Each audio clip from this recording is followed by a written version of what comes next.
All right, hey, hope everyone's doing well. I'm going to talk about credit card debt again. I saw a stat that essentially 50% of people, even today, are carrying some amount of some amount of a credit card balance, right? So you have the people that have credit cards and pay them off every month, and they actually earn, it's like a positive thing for them because they earn miles or they earn cash back or whatever it is. So if you're responsible with credit cards, you actually get a small benefit from using them. If you pay your bills with it, you pay your gas with it, you have some recurring charges on your credit card, you can actually get cash back or airline miles. I know people that use credit cards on their business, for their business that they're running, and they get a lot of cash back. They get a lot of perks because they pay it off, right? They're not carrying a big balance from month to month like some people do. But the data showed basically that 50% of people are, at the end of the month, there's still a balance on that credit card, so they're not fully paying it off, and that is problematic. I think it was down at around 40% 3 or 4 years ago, at least from the data that I saw. So when people are carrying a balance on a credit card, most of the time that's not good, or I would say probably all the time, right? You don't ever want to have a balance on your credit card if you can avoid it. Now, the reasons why some people might have a balance is because their income is here and their expenses are here, right? And the last few years, we all know that inflation has been much higher. So unless you really raised your income in the last few years, the cost of living has risen much higher than most people's incomes. So how do they continue to pay for their groceries and the bills that they have and the insurance that they have and maybe the rent price that has gone up? They're bridging that gap with a very dangerous tool, which is credit cards. And credit cards are great if you use them correctly, right? They're not really going to hurt you if you just pay off your balance. They'll actually, like I said, they'll help you in a small way if you. I've never really spent a lot of money on a credit card. I maybe gotten a couple $100 back just because I usually don't even spend more than a couple $100 a month on my credit card.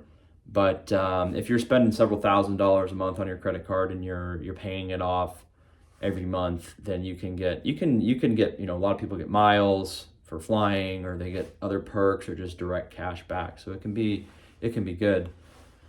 But that's people are bridging their lifestyles here and their incomes here, and the lifestyle just keeps getting more expensive. Even if you're not really doing crazy things, it's not like you can look at someone's spending habits and then you can say, wow, there's really not much else you can cut. I mean, you have to have a car. You don't have a car payment, right? Maybe you bought a used car, no car payment. Maybe you're paying rent or you have a mortgage, but it's you can't really do anything about that if you're rent. Maybe you're living with someone. So at a certain point, you can't really continue to cut out your expenses because you kind of have to have car insurance and health insurance, and you have to eat food. Obviously, I looked at that too. I said, man, I'd have a lot more money if I didn't have to eat. But then if you didn't eat, you would die, right? You need to eat food, right? So there's certain things that you just have to pay for, and when that basket of expenses continues to get more expensive every year, people, like I've said in other videos, people just become poorer and poorer because the dollar that they earn buys less and less of the goods that they need in order to survive in the world. And that's why the credit card comes in, because it offers to bridge that gap, right? But the problem is that over a few months or a few years, someone racks up 10, 20, 30, $50,000 of credit card debt at 20 or 25 or 30% interest. And that becomes a hole that you can just not dig yourself out of, right? You just can't do it. You just keep digging deeper and deeper into the hole because, like I said, unless your income significantly improves, you're never going to be able to pay off a significant balance that has 20 or 30% interest. It won't happen. So a lot of people are declaring bankruptcy or just not paying. They just are not paying their bills. on the credit card, or they're opening up another one, or trying to max out the credit card because the income that they have cannot afford all the expenses. All the expenses are rising too quickly for the average person. So that's my advice, of course, would be, like I already said, you kind of are forced to be a minimalist unless you make probably $200,000 a year.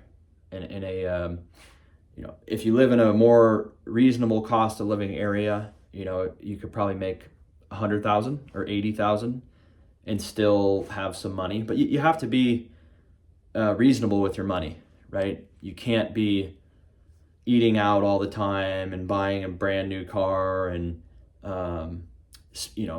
just kind of burning through money, because there's not enough really left for you after taxes and all just the mandatory expenses of life where you're going to be able to afford anything. So that's my advice. You want to lower your overhead as much as possible.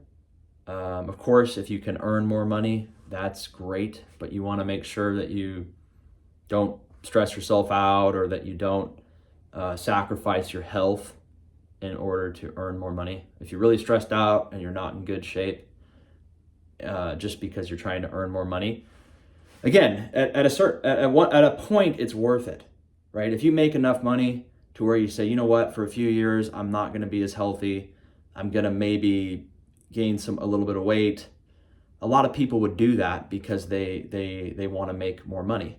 But if you're just making a little bit more money, and you have to sacrifice a lot of your time and a lot of maybe your health and a lot of your good habits just because you're making a couple $1,000 or maybe $10,000 more a year, $10,000 or $20,000 more a year, it's not probably worth it for most people. So that's why I think a lot of people kind of get stuck where they are. They're not always looking for more opportunity because they don't want to change, and they don't want to potentially stress themselves out to the point where they become unhealthy.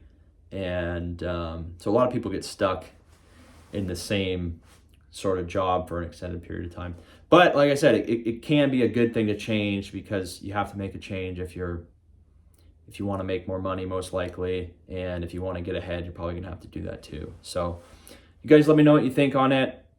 Again, the credit cards are good if used correctly, but really bad, as I just highlighted. They're really, really bad if you don't know what you're doing. So let me know what you think. You can subscribe if you want. We'll see you on the next one. Take care.